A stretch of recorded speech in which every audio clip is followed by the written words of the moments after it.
Ma'am Hema கமிட்டியை பத்தி உங்களுடைய கருத்து? நான் நிறைய சொல்லிட்டேன்ல. அதான் மேம் அது தொடர்பாக நீங்க ஏதோ இன்வெஸ்டிகேஷன் ஏதாவது என்கொயரி பண்ணதா? இல்லைங்க, ஒரு 4 நாளுக்கு முன்னாடி எனக்கு எஸ்ஐடில இருந்து ஃபோன் பண்ணாங்க. ஃபோன் பண்ணி நான் ஃபர்ஸ்ட் அவங்க கிட்ட வந்து என் பாராட்டுகளை சொன்னேன். பரவாயில்ல, இவ்வளவு சீக்கிரமா நீங்க வந்து ஒர்க் பண்றீங்கன்னு சொன்னேன். அப்ப இந்த விஷயமா கேட்டாங்க. ஆமா நடந்ததுன்னு சொன்னேன். பட் நான் கம்ப்ளைண்ட் கொடுக்கல. There's no complaint. ஸோ என்னை இன்வெஸ்டிகேட் அவங்க பண்றதுக்கு எதுவும் கிடையாது. நான் கம்ப்ளைண்ட் கொடுத்தா என்னை இன்வெஸ்டிகேட் பண்ணலாம். கம்ப்ளைண்ட் கொடுக்கல. They just wanted a clarification, இது நடந்ததான்னு. That's all. கண்டிப்பா நான் அது எப்ப சொல்லிட்டேன். கமிட்டினா வந்து நீங்க வந்து நான் ஒண்ணு சொல்ல விரும்புறேன். ஏன்னா நீங்க பிரஸ் எல்லாருமே இருக்கிறதுனால, கமிட்டினா என்ன இவ்வளவு அக்கிரமம் நடக்குதா தமிழ்ல? அப்படியெல்லாம் கிடையாது. தமிழ்ல அந்த அளவுக்கு நிறைய குறைஞ்சு போச்சு. ஏன்னா படிச்சவங்க வந்திருக்காங்க. அவங்கவுங்க வந்து அவங்க பிஹேவியர் மாறி போச்சு, அவங்களுடைய ஆட்டிடியூட் மாறி போச்சு. எல்லாமே வெரி வெரி என்ன சொல்றது, ரொம்ப கான்ஃபிடண்டா இருக்காங்க, ரொம்ப ஸ்மார்ட்டா இருக்காங்க. எல்லாரும் அந்த மாதிரி இருக்காங்க. ஸோ எங்கேயோ ஒரு இடத்துல நான் நினைக்கிறேன் 2வது தரத்துல இருக்கிற கேரக்டர் ஆர்டிஸ்டோ இல்ல ஏதாவது ஒரு கதாபாத்திரம் எங்கேயோ ஒரு இடத்துல தவறு நடக்கிறதுக்கு வாய்ப்புகள் இருக்கு. நான் சொல்றது ஒரே ஒரு விஷயம். நான் ஏன் இதை பத்தி பேசுனேன்னா, இன்னைக்கு ஏன் பேசுனேன்னா, ஏன் அதுக்கு முன்னாடி சொல்லணும், அந்த இடத்துல நான் என்ன பண்ணுமோ நான் பண்ணிட்டேன். என்ன மோகன்லால் சாரே கேட்டாரு, ஐயோ இது என் செட்ல நடந்தது சார், நான் பேர் சொல்ல விரும்பல, இது நீங்களோ வேற யாரோங்கிறது நான் சொன்னேன். ஆனா பெரிய ஆளுங்கள் யாரும் அந்த செட்ல இல்ல. நான் நடந்து போகும்போது பாக்குறது நான் பார்த்தோன்னே I knew it was a wrong video. ஆனா எனக்கு அந்த பாஷையில எனக்கு அவ்வளவு ஃப்ளூயன்ட் இல்லாதனால நான் பேசல. தென் நான் ஒரு தமிழ் தெரிஞ்ச ஆள்கிட்ட என்னது இது அப்படின்னு, இல்லைங்க இது மாதிரி எல்லாம் வச்சு பிடிச்சு வாங்குவாங்கன்னு வாங்கிட்டேன். I told them delete it. But delete பண்ண சொன்னாங்க. எவனோ ஒரு காப்பி அனுப்பிச்சிருப்பான், ஃபார்வர்ட் இருக்கும். அப்புறம் நான் வந்து ப்ரொடக்ஷனை கூப்பிட்டு சத்தம் போட்டு இது மாதிரி இது நீங்க தான் பாதுகாப்பு கொடுக்கணும். இதெல்லாம் கேரவன்ஸ் வந்து ஹீரோவோட கண்ட்ரோல் கிடையாது. இல்லைன்னா சும்மா அவர் மேல போடணும் இவர் மேல போடணும், இங்க சென்சேஷனலைஸ் பண்றதுக்காக இல்ல. ஹேமா கமிட்டியில இந்த மாதிரி எல்லாம் பாதுகாப்பு வேண்டும் அப்படின்னு அங்க சொல்லியிருக்காங்க. இந்த மாதிரி ஃபெயிலிங்ஸ் இருக்கு, அதை கரெக்ட் பண்றதுக்கு இதுவும் ஒரு இடம். இந்த இடத்தையும் நீங்க கரெக்ட் பண்ணுங்கிறதுக்காக தான் நான் இந்த விஷயத்தையே பேசினேன்.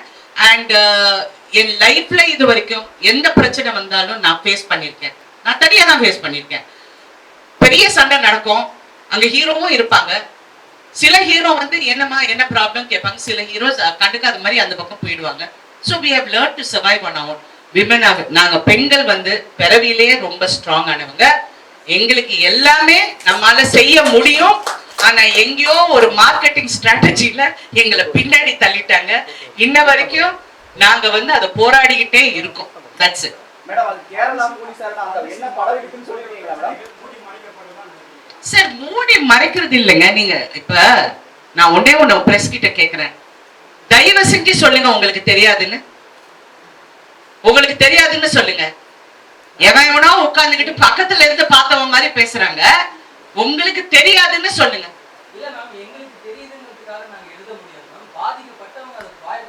வாய் திறந்து உங்ககிட்ட வந்து சொல்லி நீங்க என்ன பண்ண போறீங்க?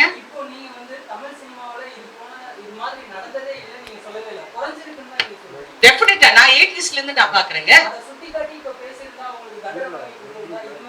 தண்டனை கொடுக்க முடியாது, எனக்கு தெரியும். நான் தெரிஞ்சனால சொல்றேன். நான் பேர் சொல்ல முடியாது, பேர் சொல்ல மாட்டேன். நான் இப்படி படுத்துக்கிட்டு துப்புனா என் மூஞ்சில தான் விழும். அதை நான் விரும்பல. இதெல்லாம் நிறைய பேர்கள் சம்மந்தப்பட்டிருக்காங்க, அங்கங்க தவறு பண்ணிருக்காங்க. இன்னைக்கு அதை அனுபவிச்சிருக்காங்க. அதை அனுபவிச்சவங்களும் நான் பார்த்துட்டேன். சோ அதை பத்தி நான் இப்ப பேச விரும்பல. ஏன்னா அந்த இடத்துல நான் எப்படி ஹேண்டில் பண்ணுமோ நான் ஹேண்டில் பண்ணிருக்கேன். அந்தந்த இடத்துல அந்தந்த ஹீரோயின்ஸோ அந்தந்த ஆர்டிஸ்டோ எப்படி ஹேண்டில் பண்ணுமோ அவங்க ஹேண்டில் பண்ணிருக்காங்க. இது வந்து மீடியால பேசியோ மக்களிடம் போய் எங்களுக்கு இப்படி நடந்து போச்சு, we are not helpless women, we are strong women. நாங்க கரெக்டா நாங்க ஹேண்டில் பண்ணிருக்கோம். ஆனால் நான் என்ன நினைக்கிறேன்னா, வருங்கால பெண்களுக்கும் வருங்கால சமுதாயத்துக்கும் வருங்கால ஆர்டிஸ்டுக்கும் there should be a protection. ஏன்னா இன்னைக்கு எரா மாறி போயிடுச்சு. எங்கேயோ இருக்கிற ஒரு கேமரால ஒரு சிசிடிவில இருந்து நீங்க ஒரு விஷுவல் பிடிக்கிறீங்க, அதை பத்தி எழுதுறீங்க, கரெக்டா? சோ இப்ப இருக்க எரால ப்ளீஸ் இதெல்லாம் இருக்கு, உங்க பாதுகாப்பு நீங்க கரெக்ட் பண்ணிக்கங்க. இப்ப நான் ப்ரொடியூசர் கவுன்சில் போனேன்னா நான் அக்ரிமெண்ட் கேட்கறேன்ல, இதுல நாங்க என்னென்ன பத்திரமா பாத்துக்கணும்னா, ஐயோ நீங்க இந்த மாதிரி எல்லாம் 20 வருஷத்துக்கெல்லாம் ரைட்ஸ் கொடுக்காதீங்க, 3 வருஷம் கொடுங்க, அந்த மாதிரி எவ்வளவு ஐடியா சொல்ல போகுது. இதுவும் பெண்களுக்கு நீங்க வர இப்ப ஏதாவது ஒரு இன்சிடென்ட் நடந்ததுன்னா ஒரு கமிட்டி இருந்தா, அது நடிகர் சங்கத்துல நான் நாசர் கிட்ட சொன்னது வந்து கீப் அ ஸ்ட்ராங் கமிட்டி. ஒரு போலீஸ் ஆபீசரோ ஒரு லாயரோ இதை வச்சீங்கன்னா ஒரு செக்யூர் ஐயோ இவங்க கிட்ட சொன்னா ஏதாவது நடக்கும்னு நம்புற ஒரு கமிட்டி வைங்க. ஏன்னா நான் ஏன் சொன்னேன்னா, நிர்பயா கேஸ் வந்து 8 வருஷம் ஆச்சுங்க. அது கொச்சப்படுத்துறதுக்காக சொல்லல. நிர்பயா கேஸ் வந்து அந்த லென்த் வரப்போ, அவ்வளோ வருஷம் வரப்போங்க, நமக்கே பெண்களாக என்ன நாங்க என்ன நினைப்போம், ஐயோ யாருக்குமே அது ஒரு என்கரேஜிங்காவே இல்லை. இன்னைக்கு கல்கட்டால அந்த பொண்ணு பரிதாபமா செத்துப்போ, ஐயோ இந்த பொண்ணுக்கு எப்ப நியாயம் கிடைக்கும், இவ சாவுக்கு எப்ப இந்த தண்டனை கொடுக்க போறாங்கன்னு நினைக்க போகுது. இன்று பிரதமர் மோடிஜி அவர்கள் என்ன சொல்லியிருக்காங்கன்னா, இந்த மாதிரி தவறுகள் பெண்களுக்கோ குழந்தைங்களுக்கோ நடந்தா you have to fast track it, சீக்கிரமா முடிக்கிறதுக்கு நீங்க வலியுறுத்துங்கன்னு சொல்லியிருக்காரு. ஒரு பிரைம் மினிஸ்டர் சொல்ல போகும்போது எங்களுக்கு மனசு திருப்தியா இருக்கு. ஓஹோ இது மாறணும், மாறத்துக்காக தான் நான் குரல் கொடுத்தேன். நெக்ஸ்ட் என்னங்க, சாரி, எனக்கு ஒரே ஒரு நிமிஷம், ஒரே ஒரு ரிக்வெஸ்ட். இல்ல நீங்க யாராவது என்ன கேள்வி கேட்பது நீங்க எந்த பத்திரிக்கைன்னு எனக்கு சொல்லுங்க, because I want to be aware. சொல்லுங்க, நீங்க மாயமன் சொல்லுங்க.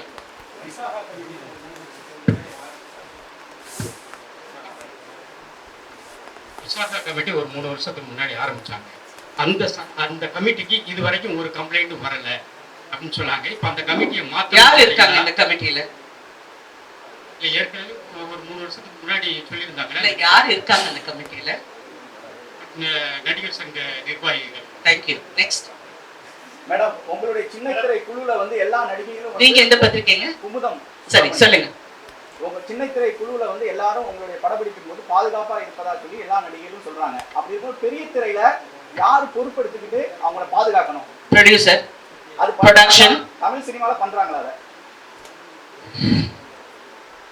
இப்ப இருக்கிற காலகட்டம் வந்து நான் இப்ப எல்லா ஹீரோஸ் கூடயும் நடிச்சிருக்கேன், எல்லா புது ஹீரோஸ் கூடயும் நடிச்சிருக்கேன், புது டைரக்டர்ஸ் கூட நடிச்சிருக்கேன். பாதுகாப்புங்கிறது இப்ப ஐ டோன்ட் சி ஒரு பெரிய ரிஸ்க் ஃபேக்டர் இருக்கிற மாதிரி என் கண்ணு முன்னாடி தெரியல. முன்ன தெரிஞ்ச மாதிரி இப்ப தெரியல. பின்னாடி ஏதாவது நடக்குதான்னு தெரியல. இல்ல அவங்கவுங்க லவ் பண்றேன்னு சொல்லி ஏமாத்துறாங்களான்னு எனக்கு தெரியல. ஏன்னா இது வேற மாடல் இப்ப, சரிங்களா? அதனால எனக்கு அது அவ்வளோ என் கண்ணுக்கு வரல. பாதுகாப்பு கொடுக்க வேண்டியது இந்த மாதிரி டான்சர்ஸ்க்கு, அடுத்த ஆர்டிஸ்டுங்களுக்கு, செகண்ட் கிரேட் ஆர்டிஸ்ட்க்கு. அதுக்கு கிரேடுன்னு சொன்னா இன்னொரு கேரக்டர் பண்றவங்க. இப்ப ஹீரோயின்னா எல்லாரும் விழுந்தடிச்சு எங்களை கவனிப்பாங்க. அடுத்த கேரக்டர் ஆர்டிஸ்டா அவங்களை வந்து பாதுகாக்க வேண்டியது ப்ரொடியூசர். இது நான் ப்ரொடியூசர் கவுன்சிலே சொல்லியிருக்கேன். நீங்க வந்து இவங்களுக்கு வந்து ஒரு டாய்லெட்டோ, சேஞ்சிங் ஃபெசிலிட்டிஸோ, கேரவான்ஸ் வந்து ப்ரொடெக்டடா இருக்கும், இதெல்லாம் பார்க்க வேண்டியது ப்ரொடக்ஷன். ஸோ அங்க ஏதாவது ஒரு தவறு நடந்தா அந்த பெண்ணுக்கு நம்ம அவேர்னஸ் கொடுக்கணும். நீ இங்க வா, இங்க வந்து பதில், இங்க வந்து சொல்லு. ஏன்னா இது 5 வருஷத்துக்கு அப்புறம் சொன்னோம், 10 வருஷம், இது ஆம்பளைங்க கேட்கிற ஒரு காமனான கேள்வி. ஒரு பெண்ணோட மனநிலை யாருக்குங்க தெரியும்? அந்த 5 வருஷத்துல எவ்வளவு வேதனை அனுபவிச்சிருக்காங்க, வேலை இல்லாம கஷ்டப்பட்டிருக்காங்க, குடும்பத்தை பார்த்துக்கணும், குழந்தைய பார்த்துக்கணும், எவ்வளவு விஷயத்த சுமந்துக்கிட்டு இருக்காங்க. எல்லா பெண்களும் ஒரு துறையிலையும் நான் சொல்றேன், ஒரு துறையில அது யாரா இருக்கட்டும், ஒரு சமைக்கிற பொம்பளையா இருக்கட்டும், இல்லாட்டி பெரிய ஷெஃபா இருக்கட்டும், ஒரு பெரிய ஐடி கம்பெனியில இருக்கிறவங்களா இருக்கட்டும், அவங்க எல்லாம் படுறவங்களுக்கு ஐடி கம்பெனியில you have a HR department. அந்த மாதிரி ஒரு ஹை லெவல் HR டிபார்ட்மெண்ட் நம்ம உருவாக்கணும் வித் ட்ரஸ்ட்வர்தி பீப்புள். விஷால் அவர்கள் இது தொடர்பா வந்து கமிட்டி அமைக்கப்படும் சொல்லியிருக்காங்க. அதுக்கு நீங்க ஏதாவது அறிவுரைகள் ஏதாவது கொடுத்தீங்களா? அவர் கேட்டா நான் சொல்லுவேன். நீங்க எந்த பத்திரிக்கைங்க? எங்க? ஓகே.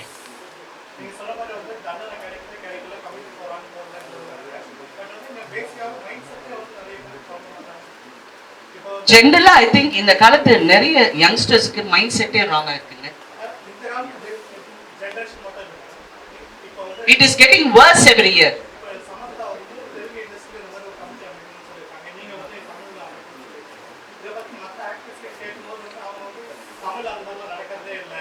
நான் ஒண்ணு சொல்றேங்க, இருக்கலாம் அவங்கள பொறுத்த வரைக்கும் அவங்களுக்கு இருக்கலாம், என்ன பொறுத்த வரைக்கும் அப்படி இருக்கலாம். நானும் இப்ப கூட சொல்றேன், நான் முன்ன பார்த்த மாதிரி இப்ப வந்து எனக்கு அவ்வளவு கண்ணுக்கு தெரியல. ஒருவேளை நான் கேரக்டர்ஸ் பண்றதுனால நான் அதை பார்க்கலையா எனக்கு தெரியல. பட் யூஸ்வலா வந்து ஏதாவது ஒரு ஆர்டிஸ்ட் வந்து என்கிட்ட சொல்லுவாங்க, முன்னெல்லாம் யாராவது வந்து என் ரூம்ல இருப்பாங்க, இல்லைன்னா செட்ல வந்து மேடம் நான் உங்க பக்கத்துல உட்காந்துக்கிறேன், அங்க தனியா உட்காந்தா அவங்க ஒரு மாதிரியா பேசுறாங்க, சரி பக்கத்துல உட்காரு, யாரு நான் இருக்க போகும்போது அவங்க யாரும் வரமாட்டாங்கன்னு அந்த பொண்ணுக்கு ஒரு தைரியம் வந்திருக்கு. இது ஒரு பெரிய நடிகை, ஒரு பிரபல நடிகரை கல்யாணம் பண்ணிருக்கு. அந்த பெண்ணுக்கு நான் வந்து இந்த மாதிரி ஒரு இடத்துல ஒரு பெரிய ஒரு நடிகர் குடிச்சிட்டு வந்து மிஸ்பிஹேவ் பண்ணாரு. அப்ப என் கணவர் பக்கத்துல இருந்தாங்க. என் கணவர் வந்து தயவு செஞ்சு நீ எதுவும் சொல்லாத, குடிச்சிருக்காங்க அப்படிங்கிறாரு. அந்த சமயம் பார்த்து அவர் எங்கேயோ கூப்பிட்டாங்க, போயிட்டாரு. அந்த ஆளை வந்து நான் என்னென்ன பேசணுமோ நான் பேசிட்டேன்.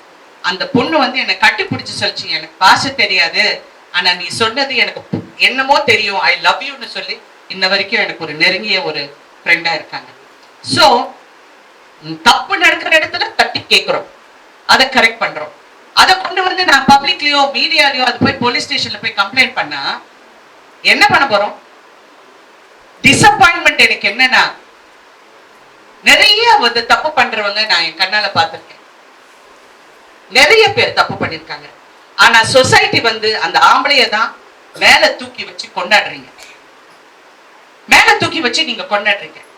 அப்ப எங்க ஹீரோயின்ஸ், ஒவ்வொரு ஹீரோயினுக்கும் ஒரு கதை இருக்குங்க, எனக்கு தெரியும். அந்த ஹீரோயின்ஸ் எல்லாம் என் பக்கத்துல உட்கார்ந்துட்டு நாங்க இப்படியே உட்கார்ந்துட்டு இருப்போம். எனக்கு அதுதான் எனக்கு ஃபெயிலியரா தெரியும். இந்த பக்கம் பார்த்தா சுனிதா வில்லியம்ஸ் அங்க இங்க ஸ்பேஸ்ல உட்கார்ந்துருக்காங்க, இந்த பக்கம் பார்த்தா ஒரு கமலா ஹாரிஸ் வந்து பிரசிடென்ட்க்கு ரன் பண்றாங்க. நாங்க இன்னும் இந்த மாதிரி கேவலமான விஷயத்தை பேசிக்கிட்டு இருக்கோம். I think that is a failure in society and for women. Madam, நடிகர் ரஜினிகாந்த் வந்து இந்த ஹேமா கமிட்டி விஷயத்தை பத்தி கேட்கும்போது எனக்கு தெரியலங்க அப்படின்ற மாதிரி ஒரு வார்த்தை சொல்றாரு. எப்படி பாக்குறீங்க? தெரியலன்னா அவருக்கு தெரியலதான், அவர் தெரிஞ்சா அவர் சொல்லுவார். முன்னாடி நடிகர்கள் திட்டமிட்டு அதை தவிர்க்கிறாங்கன்னு நினைக்கிறீங்களா? சார் நான் ஒண்ணே இதுலயும் ஒரே ஒரு விஷயம் நான் சொல்ல ஆசைப்படுறேன். உங்களுடைய மௌனம் தப்பாக தெரியும். உங்களுடைய மௌனம், நீங்க வந்து இது எதுக்கு சொல்லணும், இது சொன்னா இது நான் என்ன பதில் சொல்லணும், ஒன்னும் சொல்ல வேண்டாம். நான் இந்த பெண்களுக்கு பாதுகாப்பு கொடுக்கறதுக்காக எல்லாருடைய உட்கார்ந்து நான் சரியாக செயல்படுவேன். ஒரு வார்த்தை சொன்னா அந்த பாதிக்கப்பட்ட பெண்களுக்கு வந்து ஒரு சகோதரியா இருக்கலாங்க, தெரியாத மூஞ்சியா இருக்கலாம், but she is a woman. உங்க ஃப்ரெட்டர்னிட்டியில இருக்கிற பெண். அவங்க பெரிய நடிகைகள்ல யார் யார் பாதிக்கப்பட்டிருக்காங்கன்னா ஒவ்வொரு கதாநாயகனுக்கு தெரியும், ஒவ்வொரு ஆர்டிஸ்டுக்கும் தெரியும், ஒவ்வொரு டைரக்டருக்கு தெரியும். தெரியலன்னு இல்ல, அவங்க வந்து ஒரு வார்த்தை அந்த பெண் பாதிக்கப்பட்ட பெண்ணுக்கு சொன்னா உண்மையிலே சந்தோஷமாக இருக்கும். நான் இது என் கணவரிடம் சொன்னேன். அவர் அப்கோர்ஸ் அது பாலிட்டிக்கலா அவர் எப்படி அது என்ன கரெக்ஷன் கொடுக்க முடியுங்கிறது அவர் ஒர்க் பண்ணிட்டு இருக்காரு. ஏன்னா அவர் நடிகர் சங்கத்துல அவர் மெம்பர் கிடையாது, தூக்கி போட்டாச்சு. அவரு அது இன்னும் அவங்கனால அது ரீஸ்டேட் பண்ண தெரியலன்னு சொன்னேன். ஓகே, ஐ டிட் சே பண்ணல, தெரியலன்னு சொன்னேன். ஸோ பேசிக்கலி இந்த மாதிரி எல்லாரும் குரல் கொடுத்தா நீங்க வந்து பப்ளிக்ல கொடுக்க வேண்டாம். உங்களுக்கு பப்ளிக்ல பேச பிடிக்கல, ஏன்னா இந்த மாதிரி மீடியால பேசினா I think lot of people கொஞ்சம் அன்கம்ஃபர்டபுளா இருக்காங்க. என்ன உடனே மிஸ்கன்ஸ்ட்ரூட் பண்றாங்க. நீங்க என்ன ஹெட்லைன் போடுவீங்க? நானும் இதெல்லாம் பாக்குறதே இல்ல.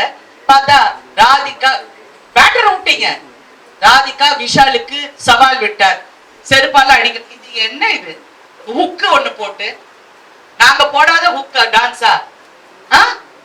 என்ன ஹுக்கு? நான் கேக்குறது வந்து crux of the matter. இன்னைக்கு என்ன, you all have sisters. உங்க எல்லாருக்கும் அம்மா இருக்காங்க, தங்கச்சி இருக்காங்க, மனைவி இருக்காங்க. Please understand. என்னுடைய பர்சனல் லைஃபோ இல்ல இன்னொரு நடிகையோட பர்சனல் லைஃப், அவ கிடக்குறான், அவ நிர்வாணமா நடிச்சா, அவ யாருங்க இவங்கெல்லாம்? What is this rubbish? இது வந்து why don't you stand up? நீங்க நில்லுங்க. நீங்க as a fourth estate you all should stand up for us. தப்புங்க, ஒரு பெண்ணை பத்தி இப்படி பேசுறது தப்பு. ஏன்னா நியூஸ் இஸ் டிஃபரெண்ட். நீங்க ஃபோர்த் எஸ்டேட், நீங்க வந்து ஒரு நியூஸை வந்து சொல்றீங்க, தவறா சொல்ல போகும்போது எங்களுக்காக நீங்களும் குரல் கொடுங்களேன், சொசைட்டியை மாத்துங்க. யா சாரி, நான் ரொம்ப ஏதோ கிளாஸ் எடுக்கிற மாதிரி இருக்கேன். சொல்லுங்க நெக்ஸ்ட். தேங்க்யூ. ஓகே. எஸ். கடைசியா அந்த நடிகர் சங்கத்துக்கும் தயாரிப்பாளர் சங்கத்துக்கும் இருக்கிற பிரச்சனைகள், புதிய படங்கள் எதுவும் பூஜை நடக்கல. ஸோ நவம்பர் 1ஆம் தேதிக்கு அப்புறம் இந்த தயாரிப்பாளர்கள் ஆமா சொன்னாங்க. நாசர் சார் அவர்கள், நாசர் வந்து எனக்கு ஃபோன் பண்ணி சொன்னாரு, இந்த மாதிரி ஒரு மீட்டிங் இருக்கு இந்த தயாரிப்பாளர். நான் ஒண்ணு கேட்டேன், நீங்க ரெண்டு தரப்பும் பேசணும் நாசர். இப்ப நீங்க என்ன சொல்ல வரீங்க, வாட் இஸ் த மேட்டர்னு சொல்லுங்க. மேட்டர் வந்து என்ன சொல்றாங்க, செலவுகள் அதிகம், கேரவேன் அதிகம். கேரவேன் வந்து கொடுக்கணும் எல்லாருக்கும், பிகாஸ் சில இடத்துல வந்து வசதி இல்லை. செலவுகள் எங்க கம்மி பண்ணும் அப்படிங்கிறது முதல்ல நீங்க ஹீரோக்கு சம்பளம் கொடுத்துடுறீங்க. ஓகே, அதுக்கப்புறம் எல்லாருமே நான் இன்னும் என் கணவர் கூட சண்டை போடுவேன், எங்களை விட அதிகமா சம்பளம் வாங்குறீங்க நீங்க, எங்களை விட வசதி உங்களுக்கு தான் கொடுக்குறாங்க, நீங்க எல்லாம் எங்களுக்கு வந்து முன்னாடி நின்று ஃபைட் பண்ணுங்க ப்ளீஸ் அப்படின்னு சொல்லியிருக்கேன். நான் ஒண்ணு கேட்கிறேன், இதெல்லாம் வந்து ப்ரொடியூசர்ஸ் தரப்புல சொல்றாங்க செலவு அதிகம். யார் செலவு பண்றது? யார் செலவு பண்றாங்க? நடிகர் செலவு பண்றாரா? இல்ல, ப்ரொடியூசர் செலவு பண்றாங்க. சோ ப்ரொடியூசர்ஸ் நீங்க முதல்ல ஒரு கட்டுப்பாட்டுக்கு வாங்க. எல்லாரும் ஹீரோவை கால்ஷீட் கொடுத்தா போதும்னு சொல்லி அவங்க என்ன சம்பளம் கேட்கறாங்களோ நீங்க போய் கொடுத்துடுறீங்க. சோ தென் கம்ப்ளைண்ட் பண்ண போகும்போது ஒரு நியாயமா கம்ப்ளைண்ட் பண்ணணும். நான் சரி குற்றம் வேண்டாம், நீ தப்பு பண்ண அவன் தப்பு பண்ண, I don't want to get into that. ஏன்னா எனக்கு இந்த இண்டஸ்ட்ரி வர்க்கிங்ஸ் தெரியும், நானும் ஒரு ப்ரொடியூசர்ஸ். ப்ராக்டிக்கலா என்ன பண்ணணும்னா, நீங்க உட்கார்ந்து முதல்ல எல்லா யூனியன்ஸும் வந்து ஃபர்ஸ்ட் சம்பள உயர்வு பத்தி தான் பேசுறாங்க. அந்த இடத்தோட எவ்வளவு கிராஃப்ட் இருக்கு, 21 கிராஃப்ட் வந்து எவ்வளவு கிராஃப்ட் இருக்கு, 24 கிராஃப்ட் இருக்கு. அந்த 24 கிராஃப்ட்ஸ்ல வந்து யார் யாருக்கு இங்களுக்கு பாதுகாப்பு கொடுக்கணும். ஒரு ஃபைட்டருக்கு வந்து இன்சூரன்ஸ் இருக்கணும், லைஃப் இன்சூரன்ஸ் இருக்கணும், மெடிக்கல் இன்சூரன்ஸ் இருக்கணும், அடுத்தவங்களுக்கும் மெடிக்கல் இன்சூரன்ஸ், ஒரு limited medical insurance. Come to the solution. சொல்யூஷனுக்காக எல்லாரும் வேலை செய்வோம்னு நான் நாசர் சாருக்கு சொன்னேன். இது மாதிரி பண்ணுங்க. நீங்க வந்து சரி ஒரு ஹீரோக்கு நீங்க கொடுக்கணும்னு நினைக்கிறீங்க, இது நியாயம்னு நினைக்கிறீங்க, ஓகே நீங்க கொடுங்க. பட் அடுத்தவங்களுக்கு வந்து எப்படி நீங்க ப்ரொடக்ஷன் பண்ணுங்கன்னா, நான் இது ஒரு பெருமைக்காக சொல்லல, நான் ஒரு படம் நடிச்சேன் வெளிநாட்டுல. அங்க இருக்கிற பிளானிங் வந்து ஒரு 10% நாங்க பண்ணா we will save a lot of money. Directors வந்து ஒரு ஷாட் வந்து 20 இடத்துல வச்சு கேமரா எடுக்கிறாங்க. ஏன் அவங்கள ஓவர் ஷூட் பண்றீங்க, எதுக்காக ஓவர் ஷூட் பண்றீங்க கேளுங்க. யாரு கேட்பாங்க? நடிகர் கேட்பாங்களா? நடிகர் சங்கத்துக்கும் அதுக்கும் எந்த இதுவும் கிடையாது. அப்புறம் நாங்கள் நடிக்கும் போது மானிட்டரே கிடையாது, நாங்க மானிட்டர் பார்க்க போக மாட்டோம். இன்னைக்கு இருக்கிற எல்லாருமே போய் ஒவ்வொருத்தரா மானிட்டர் முன்னாடி நிக்கிறாங்க, அது ரீவைண்ட் பண்றாங்க, அது பாக்குறாங்க. நானும் அங்க இருந்து அப்படியே பார்த்துட்டு இருக்கேன். ஏன்னா இது டெஃபினட்டா 45 மினிட்ஸ் போதுங்க. இந்த ஆக்டிவிட்டி வந்து 45 மினிட்ஸ் எடுக்குது. அந்த 45 மினிட்ஸ் வந்து இஸ் டைம் ஸ்பென்ட். ஸோ நீங்க கால்குலேட் பண்ணுங்க, 1 ஹவருக்கு நீங்க என்ன ஸ்பெண்ட் பண்றீங்க. யூனிட் ஓடுது, ஜெனரேட்டர் ஓடுது, பேட்டா கொடுக்குறீங்க, எல்லாம் கொடுக்குறீங்க. அந்த 1 hour இஸ் கான். ஸோ எதுவா இருந்தாலும் கேமரா செட்டப் பண்ணதுக்கு அப்புறம் தென் கிவ் த மானிட்டர். அப்புறம் see the captain of the ship is the director. Director okay சொன்னா யாரும் பேசக்கூடாது. அப்படிதான் நாங்க சினிமா பண்ணோம். டைரக்டர் நான் இன்ன வரைக்கும் நான் மானிட்டர் பாக்குறேன், நான் கேளுங்க, I never see the monitor. சும்மா என் மேக்கப் டிட் ஓகேயா, என் ட்ரெஸ் ஓகேயான்னு மட்டும் பார்த்து சரி இந்த ஏன்னா அடுத்தவங்களும் மேட்ச் பண்ணணும்னு சொல்லுவேன். அதுக்கப்புறம் டைரக்டர் ஓகேயான்னு சொன்னா ஓகேன்னா நான் வாயே திறப்பேன், நான் பாட்டு போய் உட்காந்து அடுத்த ஷாட் சொல்லுங்க. ஸோ ஓகே, அது அப்படி நாங்க வளர்ந்துட்டோம் அந்த காலத்துல இருந்து. ஏன்னா ஒரு பாரதி ராஜா கிட்ட ஒர்க் பண்ணியிருக்கேன், கே விஸ்வநாத் கிட்ட ஒர்க் பண்ணியிருக்கேன், பெரிய பெரிய டைரக்டர்ஸ் கூட ஒர்க் பண்ணியிருக்கேன். அவங்களுக்கு எல்லாம் எடிட்டிங் டேபிள் இங்க இருக்கு. நான் ஒரு நாள் மணிரத்னம் சார் கிட்ட கேட்டேன், என்ன மணி இந்த மாதிரி எல்லா இடத்துல இருந்து எடுக்கிறாங்க, what is this, I can't understand this concept அப்படின்னா, ஓ ரொம்ப சிம்பிளா சொன்னார், they must be not doing their jobs. இதுக்கு யாரு ஆர்டிஸ்ட் அசோசியேஷன் பதில் சொல்லணுமா? So please understand, எல்லாருமே உட்கார்ந்து பேசி, இது வந்து ஒரு ஃபில்ம் ஃப்ரெட்டர்னிட்டி, இது ஒரு இண்டஸ்ட்ரி, தனி இண்டஸ்ட்ரி, பெரிய இண்டஸ்ட்ரி. எல்லாருமா சேர்ந்து உட்கார்ந்து பேசக்கூடிய நிறைய டயலாக் இருக்கு இதுல. இது எல்லாம் எல்லாருமா சேர்ந்து பேசி முடிவெடுக்கிற ஒரு தருணத்துக்கு வந்திருக்கும், தள்ளப்பட்டு இருக்கிறோம். செலவுகள் ஜாஸ்தியா இருக்கு, சேட்டலைட்ல இருந்து நெருக்குறாங்க, ஓடிடில இருந்து நெருக்குறாங்க, டிஸ்ட்ரிபியூட்டர்ஸ் யாரும் கிடையாது, படங்கள் ரிலீஸ் பண்ண முடியாம நிறைய பேர் தவிக்கிறாங்க. இவங்களுக்கு எல்லாம் எப்படி ஹெல்ப் பண்ணோங்கிறது நான் வந்து சொன்னேன். இன்னொரு விஷயமும் நான் சொன்னேன், இந்த யூடியூப்ல வந்து எல்லாரும் நீங்க வந்து படங்கள் நல்லா இல்ல, படம் இப்படி படம் அப்படி என்ன வேணாலும் சொல்லுங்க, என்ன வேணாலும் சொல்லுங்க, அது ஜனங்க ரசிக்கிறாங்க. அவன் சொன்னான் பாருங்க, எவ்வளவு அழகா சொல்றான் பாருங்க. ஓகே, உனக்கு திறமை இருக்கு பேசுறதுக்கு, நீ பேசுற. மீதி பேரெல்லாம் இந்த 5000 ரூபாய்க்காக உட்கார்ந்துக்கிட்டு அடுத்தவங்களை கேவலமா, என்ன கேவலமா பேசினா எனக்கு ஒரு இதுவும் கிடையாதுங்க. எனக்கு ஐ எம் நாட் இன்ட்ரெஸ்டட், எனக்கு டைமும் இல்லை இதெல்லாம் பார்க்கறதுக்கு. பட் கேவலமா பேச போகும்போது நாளைக்கு பட் இது ஏன் என்ன எங்கேயோ சுருக்குன்னு இடிச்சது வந்து என் மகன் அதை பார்த்தான். என் மகன் அதை பார்த்து என்ன கேட்கிறான், what is this mummy, why are they writing like this, why can't you go hit them? I said hitting is not a solution, it is not a solution. போலீஸ்ல கம்ப்ளைண்ட் பண்ணேன். நான் ஏன் சொல்றேன்னா போலீஸ்ல கம்ப்ளைண்ட் பண்ணியிருக்கேன். பட் அவன் சொன்ன எனக்கு 100 கேஸ், இது 101வது கேஸுக்குறான். there was no action taken. எந்த ஆக்ஷனும் எடுக்க முடியல. வார்ன் பண்ணாங்க, ஓகே பண்ணலன்னா அதுக்கப்புறம் என்னை பத்தி பேசுறது கம்மி பண்ணிட்டான், அவ்வளவுதான். But what I am saying, நான் நடிகர் சங்கத்தையும் ப்ரொடியூசர்ஸ் கவுன்சிலுக்கு வைக்கிற ஒரே ஒரு வேண்டுகோள், இந்த மாதிரி தவறா பேசுறவங்களை எந்த சினிமா சம்பந்தப்பட்ட நிகழ்ச்சிக்கு பேன் பண்ணுங்க. ஆர்டிஸ்ட் அவங்க சம்பந்தப்பட்ட எந்த சேனலா இருந்தாலும் அவங்க கூப்பிடுற எந்த நிகழ்ச்சிக்கு போக கூடாது, பேட்டி கொடுக்க கூடாது, பேன் பண்ணுங்க. நீங்க ப்ரொடியூசர்ஸ் கவுன்சில்ல ஒரு வெரிஃபைடு அக்கவுண்ட், ஒரே ஒரு இடத்துல ஏதாவது தப்பான நியூஸ் வந்தா உங்க பிஆர்ஓ, அது ஒரு ரஜினிகாந்தா இருக்கலாம், ஒரு விஜயா இருக்கலாம், யார் வேணாலும் இருக்கலாம், அவங்க வந்து பதில் சொல்லணும்னு அவசியம் இல்லை. உங்க பிஆர்ஓ கிட்ட சொல்லி விஜய் சாரோட ஸ்டேட்மெண்ட்டோ இல்லாட்டி சிவகார்த்திகேயனோட ஸ்டேட்மெண்ட்டோ யூ வெரிஃபை தட். ஸோ பாக்குறவங்களும் இன்டெலிஜென்ட் பீப்புள் இருக்காங்கல்ல, அவங்க ஓ இங்க வெரிஃபை இருக்கு, இது வெரிஃபைடு இல்லைன்னு அட்லீஸ்ட் ஒரு சின்ன சேவிங் கெஸ்டர் பண்ணுங்கன்னு நான் சொல்லியிருக்கேன். ஏன்னா இவங்களை நிறுத்த முடியாது. Yes go ahead.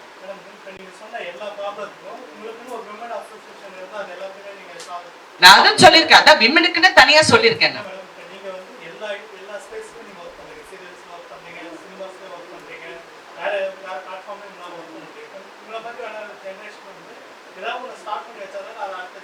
நடிகர் சங்கம், நடிகைகள் சங்கம்ன்ற மாதிரி நடிகைகள் சங்கம், நடிகர் சங்கத்திலேயே மதிப்பு கிடையாது, இதுல நடிகைகள் சங்கம். ஏற்கனவே நான் ஒண்ணு சொல்றேங்க, எந்த தவறு நடந்தாலும் உலகத்துல ஒரு சின்மையா இருக்கட்டும், யார் வேணாலும் இருக்கட்டும், அவளதான் தப்பு சொல்றாங்க. யாராவது இந்த ஆம்பளைங்களை ஒருத்தர் தப்பு சொல்றாங்களா? இப்ப நான் சொன்னா உங்களுக்கு நியூஸ், எல்லாரும் என்ன கேட்கிற கேள்வி வந்து யார் அது, அதுதான் உங்களுக்கு இன்ட்ரெஸ்ட் தவிர இதை எப்படி சால்வ் பண்றதுங்கிறது யாருமே பேசல. இது வரைக்கும் நானும் ஒரு 10 இந்த 2-3 நாள்ல இன்டர்வியூஸ் கண்டினியூஸா கொடுத்துட்டு இருக்கேன். என்ன நான் வெளிநாடு கிளம்புறேன். நான் கேட்டேன், என்ன ஒரு பத்திரிகையாளர் கூப்பிட்டு, சார் இந்த நடிகருக்கு இவ்வளவு வருஷம் ஆச்சு, எனக்கு ஒரு வார்த்தை சொல்லுங்க. ஐயோ நான் 46 வருஷமா இருக்கேன், 350 படத்துக்கு மேல நடிச்சிருக்கேன், 4000 அவர் டெலிவிஷன் பண்ணிருக்கேன், நடிச்சிருக்கேன், எனக்கு யாராவது வாழ்த்து சொன்னாங்களான்னு இல்ல. அப்ப டோன்ட் ஆஸ்க் மீ, எனக்கு கேட்காத, அவ்வளவுதான். That's it. சோ பட் எனக்கு அந்த அட்மாஸ்பியர் அந்த இடத்துக்கு வரதுக்கு எனக்கு பிடிக்கல. நான் எல்லாரும் கூடயும் நல்லா பழகுறேன், எனக்கு அந்த இடத்துக்கு வரதுக்கு எனக்கு பிடிக்கல. பிகாஸ் நாங்க எல்லாரும் ஒரு குடும்பமா வேலை பார்க்கிறோம். அப்படி இருக்க போகும்போது கொஞ்சம் அவங்க ஈகோவை விட்டுட்டு if they all work together, definitely இந்த மாதிரி ஒரு நல்ல இண்டஸ்ட்ரி எங்கேயுமே கிடையாதுங்க, எங்கேயுமே கிடையாது. It's a good industry. ஆனா ஒரு டிஸ்ஆர்கனைஸ்ட் ஆர்கனைஸ்ட் இண்டஸ்ட்ரிங்கிறது என்னுடைய வார்த்தை. டிஸ்ஆர்கனைஸ்ட் அதிகம், ஆனா ஆர்கனைஸ்ட் ஒரு பக்கம் பார்த்தா ஆர்கனைஸ்டா இருக்கு. அவ்வளோ கன்ஃபியூஷன்லயே வேலை நடக்கும். ஸோ அதெல்லாம் நம்ம கொஞ்சம் கடுமையா கொஞ்சம் உழைச்சு எல்லா ஆர்டிஸ்ட் அதுக்கு வரட்டும். வரலைன்னா எப்படி பண்ண முடியும்? ஆனால் மறுபடியும் சொல்றேன், உங்கள் மௌனம் தப்பாக புரியப்படும், என்னிடம் இல்லை மக்களிடம். ஏன்னா தமிழ்ல இருக்கிற எல்லா நடிகர்களும் எங்கேயோ ஒரு வகையில அரசியல் ஆசை, அரசியலுக்கு வரணும்னு ஆசை, அரசியல்ல செயல்படுறவங்களுக்கு ஆசை. நீங்க எல்லாம் மக்களுக்காக பேச போறீங்களே, உங்க கூட இருக்கிற பெண்களுக்காக ஒரு வார்த்தை சொல்லுங்க. தேங்க்யூ. தேங்க்யூ. ஒரு குரூப் போட்டோ எடுத்துடலாம். நாட்டிலே உச்சபட்ச அதிகாரம் நீதிமன்றத்துக்கு இருக்கு. பாதிக்கப்பட்டவர்கள் நீதிமன்றத்தை நாடி இருக்கலாம், சட்டத்தை நம்பலாம், அதன் மூலமா வந்து நியாயத்தை பெறலாம். ஆனா ஏன் நான் நீதிமன்றத்தை நாடல, சட்டத்தை நம்பல அப்படி இல்லைங்க. இப்ப நான் சாரியா கொஞ்சம் டைம் எடுக்கல. நீங்க வந்து இப்ப ஒரு ரேப் கேஸ் வந்து நிர்பயா கேஸ் எவ்வளவு வருஷம் எடுத்ததுங்க? Please tell me. நீங்க ரிப்போர்ட்டர் தானே? எந்த ரிப்போர்ட்டர்? குமுதம். சாரி குமுதம். எவ்வளவு வருஷம் எடுத்ததுங்க? 10 year கிட்ட 8 years 8 years ஓகே. இப்ப நான் பாத்துக்கிட்டு இருக்கேன். What you think? அப்ப நீதிமன்றத்தை நம்ப கூடாதுன்னு நம்ப கூடாதுன்னு இல்ல, நான் சொல்றேன் எங்க இப்ப இன்க்ளூடிங் ஹேமா கமிட்டில இன்னொரு ப்ராப்ளம் என்ன இருக்குன்னா, இப்ப எஃப்ஐஆர் ஃபைல் பண்ணியாச்சு, இந்த ஆர்டிஸ்ட் யார் யாருன்னு சுட்டி காட்டியாச்சு. ஓகே, இன்னும் இருக்கு. அது நடுவுல ஒரு பக்கத்தை காணோங்கிற மாதிரி ஒரு பெரிய பக்கமே காணாம போயிருக்கான். 36 பேஜா நான் தெரியல, நான் இது பண்ணல. நடுவுல கொஞ்சம் பக்கத்தை காணோம். அப்ப நீங்க என்ன நினைப்பீங்க? ஓகே, இந்த கேஸ் வந்து இப்ப போலீஸ் ஸ்டேஷனுக்கு போனா வாட் இஸ் த நெக்ஸ்ட்? இத ஃபார்ம் பண்றதுக்கு என்ன பண்ணுவீங்க? கேஸ் வீக்கா இருக்குங்க, ப்ரூஃப் எங்க?